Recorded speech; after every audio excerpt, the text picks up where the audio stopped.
সাংবাদিক মিডিয়ার ভাইরা সামনে থেকে তারা দায়িত্ব পালন করছেন, যারা ক্যামেরা পার্সন আছেন পেছনে। আমি আমার প্রিয় ভাইদেরকে অনুরোধ করব, আপনারা অনেক সময় দেখতে পারেন না বলে তাদেরকে বসতে বলেন, একটু বিরক্ত হন, কিন্তু ওনারা সাংবাদিক, ওনাদের পেশাগত দায়িত্ব পালন করতে আমাদের সাহায্য করা উচিত। কি বলেন?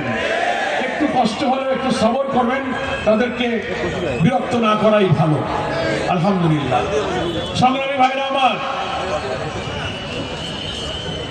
বাংলাদেশের ত্রয়োদশ জাতীয় সংসদ নির্বাচনকে সামনে রেখে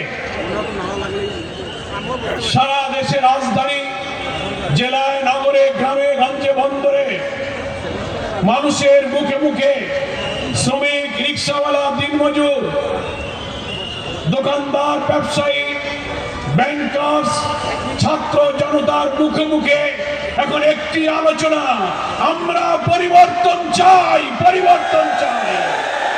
পরিবর্তনের অর্থ হলো স্বাধীনতার পর 54 বছর যারা তিনটি দল দেশ শাসন করেছেন, তারা সততা, চরিত্র, নৈতিকতা, আদর্শ, আমানতদারির পরীক্ষায় তারা ব্যর্থ হয়েছেন।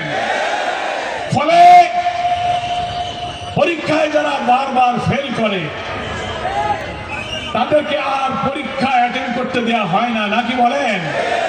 ক্লাসে যখন কোনো পরীক্ষার্থী বারবার ফেল করে, টিচাররা তাকে কি বলে? তোমার আর ক্লাসে উঠতে হবে না, তুমি আরো 2 বছর থাকো, ভালো করে লেখাপড়া করো।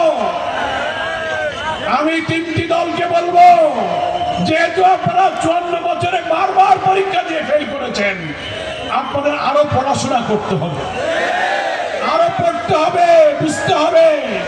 সেই পড়া মানে কি?